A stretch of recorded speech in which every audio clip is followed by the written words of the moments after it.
السلام علیکم ورحمۃ اللہ وبرکاتہ۔ یہ محترم بھائی نے جی ایک پوسٹ بھیجی ہے، یعنی سکین ہے، کہتے ہیں جی اس کے متعلق بتائیں۔ اس میں حدیث لکھی ہے کہ نبی صلی اللہ علیہ وسلم جب بیت الخلاء سے باہر نکلتے تو پڑھتے تھے الحمدللہ الذی اذاقنی لذتہ وابقى فی قوتہ ودفع عنی اذاہ۔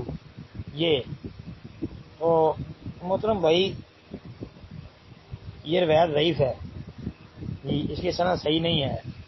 اس کو امام طبرانی نے کتاب الدعا کے اندر جو ہے وہ نقل کیا ہے، اور یہ سکین جو ہے یہ بھی امام طبرانی کی کتاب الدعا کا ہی ہے، اور اسی طرح ابن سنی نے عمل الیوم واللیلہ کے اندر اس کی تخریج کی ہے۔ تو بھائی سند اس کی صحیح نہیں ہے۔ اس کی سند کے اندر جو ہے دو مرکزی علتیں ہیں۔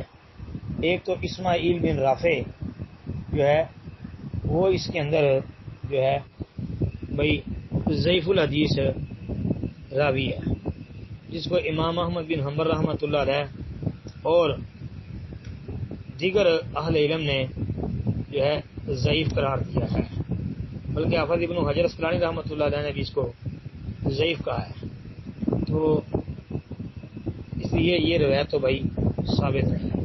ایک اور اسماعیل بن رافع کا ذکر جو ہے یہ تقریب التہذیب کے اندر اور اس کے علاوہ میدان الاعتدال جلد 1 صفحہ 227 پر اور ابن عدی کی الکامل میں اور دارقطنی رحمۃ اللہ علیہ کی کتاب الضعفاء والمتروکین کے اندر اور دیگر رجال کی کتابوں میں ذکر اس کا موجود ہے۔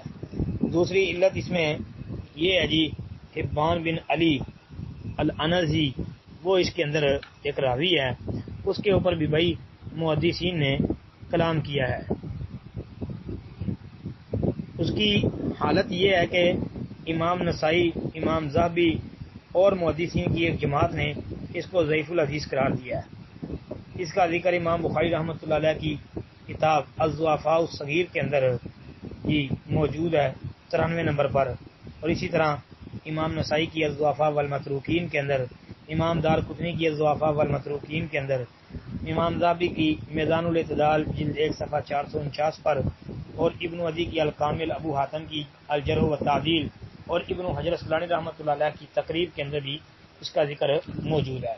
پھر حافظ ابن حجر اسقلانی رحمۃ اللہ علیہ نے نتائج الافکار کی جلد 1 صفحہ 219 پر اسی روایت کے اوپر جو ہے وہ بحث کرتے ہوئے کہا ہے کہ یہ حدیث ھذا حدیث غریب، یہ حدیث غریب ہے۔ غریب سے مراد یہاں پر ضعیف ہے جی۔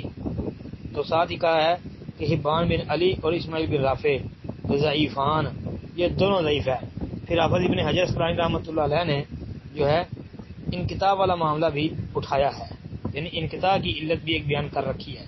بہرحال بھائی یہ دو بڑی علتیں ہیں، اسماعیل بن رافع اور حبان بن علی، یہ دونوں ضعیف ہیں، اس لیے یہ روایت ضعیف ہے جی۔